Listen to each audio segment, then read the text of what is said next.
Hey y'all, so today we are out here in what I'm now calling the perennial field. Um, Loud ass bird. Uh, so, and we are planting hops. Got telephone poles set up here, and I have it's a poly rope used for electric fencing. So, um, the steel cable was too expensive, and I'm not quite sure if I'm going to continue growing hops. This is my first time ever growing them, and I didn't want to invest in a bunch of money, especially cable that I don't have any other purpose for. Electric fence, I do have a purpose for, or poly rope that has the wires that are woven into the rope. So we got one telephone pole here, and then another telephone pole right there with a cable. You can barely see it. And I've already dug out my little spots where I'm going to put the root rhizomes in. They are definitely pretty good looking. I got these guys probably a month ago, and I just stuck them in my walk-in cooler just to keep them chilled. And I'm told that if they're big enough, I could split them in half. I bought 20 of them. This variety is called Cascade. It's supposed to be very, very productive. Now, the reason why I'm growing hops is for the vines for the floral industry. Once the cones flower once the flowers turn into cones, I can harvest the vines and sell the vines. I've already been offered about $5 a linear foot for this vining material, and it would go amazing. It gives amazing textures in arrangements, just something unique, especially if my floral designers are doing um, like fall weddings or weddings for maybe a home brewer or anything like that. And that's become real popular here in North Carolina over the past 10-15 years now. Um, my brother's calling me. He can wait. Um, so yeah, so now I'm planting out these hops. They say that you can plant the hops roughly anywhere from 3 to 5 feet apart. I just did the width of the length of the hoe, which is roughly 4.5, maybe 4 foot 8 inches, between each little hole, and it's kind of offset from the rope itself. So once I'll place probably take a T-post, cut it in half, and hammer it down into the ground right there at the hops, and plant the hops out to create um, the trellis, which would be a rope that goes up to that rope. Most likely baling twine. They just need a little bit of a texture, and they will actually wind up the rope on a in a clockwise direction. Now, if we were in the southern hemisphere, it would actually wind the other way, which I thought was pretty cool. Um, but yeah, so I'm gonna get these guys planted out. Just wanted to hop on and show you all that. I don't have my tripod set up, and I don't have anything I can stick this phone on. Um, Maybe a part two, but my plan is plant these guys out. You plant them about 1 inch deep with the buds facing up, and from what I can see those little white roots? I think those are the where the buds are and what needs to be pointed up. Again, I've never grown hops before, so it's definitely a trial run. I tilled up this area last week. I probably should have gone over it again. I've already seen some grass sprouting up. I'm going to most likely take my landscape fabric, cover this entire row, and then burn out the holes where the hops are growing from, just to kind of help suppress the weeds. And then, or I might even just kind of mulch this area over here, kind of like how I mulch that over there. That green line over there, here, we'll just walk over here. Y'all haven't had a tour of the perennial side, or so this used to be year before last annuals and perennials. I got my David Austin roses over there. They're setting out pretty good. Got allium, which I'm not sure if they're going to actually bloom for me this year. I planted them out kind of late. 2 different varieties. They were on sale. I need to go through and pull the grass out, but oh, actually we got a little blossom. There we go. Nothing spectacular, but we do have a little allium blossom. Wasn't expecting that. That's pretty cool. Oh, and then another one. Hey, I hadn't been out here in a couple days. So yeah. So I guess they will bloom for me. And you can see some of the ryegrass has already started dying back. It gets pretty warm, even though this mulch is definitely helping suppress weeds and letting everything else grow through.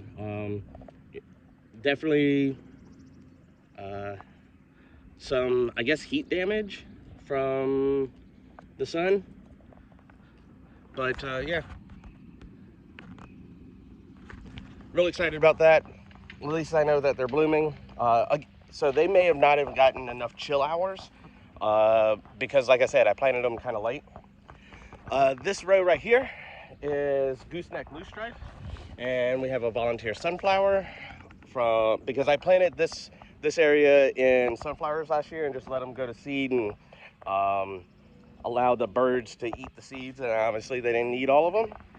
And we got another one right there. I just used black oil sunflower seeds. In fact, it was just bird seed that I drilled it in and just let them do this thing. But I need to fertilize this gooseneck loosestrife. It creates a nice little flower. It's starting to bud out there. I'm hoping that it gets a little bit taller than this because they're supposed to be about 36-inch stems. And they're maybe 8-9 inches. Some even shorter, like 5-6. But we'll see. I did plant these guys out in the winter when the roots were still dormant. Sorry, I was pulling weeds. Now I'm just trying to cover it back up with the mulch so things don't germinate. Let's see. Daffodils down there on the end, or heirloom narcissus. They are finishing up. They're browning up right now, trying to put energy back into the bulbs so they can bloom next year. Had tulips planted here, but they did not do very well. I had a friend reach out who didn't have room to plant these tulips that were accidentally sent to her. Excuse me. And she asked if we could plant them out here. Maybe half a dozen or so came up. So I was pretty bummed about that, but tilled that in. And here, this row is a bunch of different willows. So this one here is called Sunny Twist. It's already, I planted these things as sticks and they're already almost chest high, which is amazing. You can kind of see the original stick here that I just basically poked a hole into the landscape fabric, stuck them in there, and I used the lines as a guide because I'm OCD like that. And they're doing pretty well. I do need to put an irrigation line or a drip tape line on these guys so they can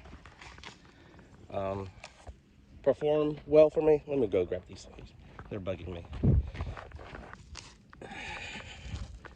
Sometimes the grass will get on top and just grow.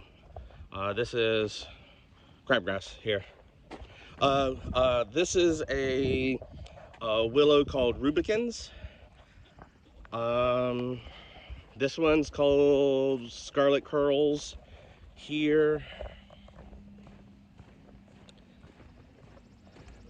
Beautiful red stem. And in the fall it gets even more intense of a red, and it's a curly willow, so it just kind of grows all wonky. Winter glory, which I believe this is a type of pussy willow. Then we have dart snake, which is almost kind of like a curly willow. You kind of look at it a little bit, and it's got straight stems, but they're kind of wiggly. I guess that's the best way to describe it. And I believe these stems are supposed to turn real dark. And then we got Mount Aso on the right here, and then wintergreen. Both of those are pussy willows.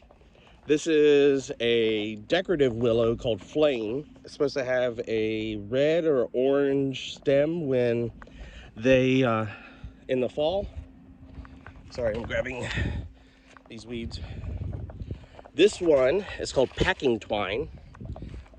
This is known as a basket tree willow. So this one, again, almost chest high. Probably some of these guys, probably this one, yeah, almost chest high. I didn't realize that these guys were gonna spread out like they did, but I was expecting more vertical and growth. But these are basket tree willows. These guys, from my understanding, can get anywhere from 6 to 8 feet tall, and this stem is already 3 feet long. And we're just now getting started in our season, so it's it'll be interesting seeing what these guys do. Let's see. Then we got Dicky Meadows, which is another basket tree willow, which is spread out, kind of similar to this one, but I'm not really sure what to expect. The leaves seem to be a little bit smaller than that one. And then this one was sold to me as Dicky Meadows, but the supplier sent me a message and it was like, hey, I think I sent you the wrong product, and she believes that this is called Dave's Green, which I believe is another type of basket tree willow. So yeah, a bunch of willows. I left spaces so next year I can take stem cuttings from these guys and move them over, and also hopefully sell some stems, or whether they're for floral design or the basketry people. I might even try my hand in doing a little bit of basketry. You can see these little nodes here. I'm wondering if they'll branch out like these guys here. And those there's no damage to the growing point. I just noticed that they're starting to branch out even more. Pussy willow will be a good crop for me early in the year. More weeds, and that'll help me kind of generate some income. Yeah, you can see the roots. They just grow right on top of it. Crabgrass, they don't care. And I don't even think, I think this was just a seed that was on top and not growing through. But who knows? Let's throw it in the pig pen. There we go. But yeah, perennial field and a little bit of a tour. It's getting along. I'll do another video on my David Austin roses. So yeah, if you have any questions and like what you see, feel free to subscribe. and I will talk to y'all soon. Happy planting. Take care. Bye.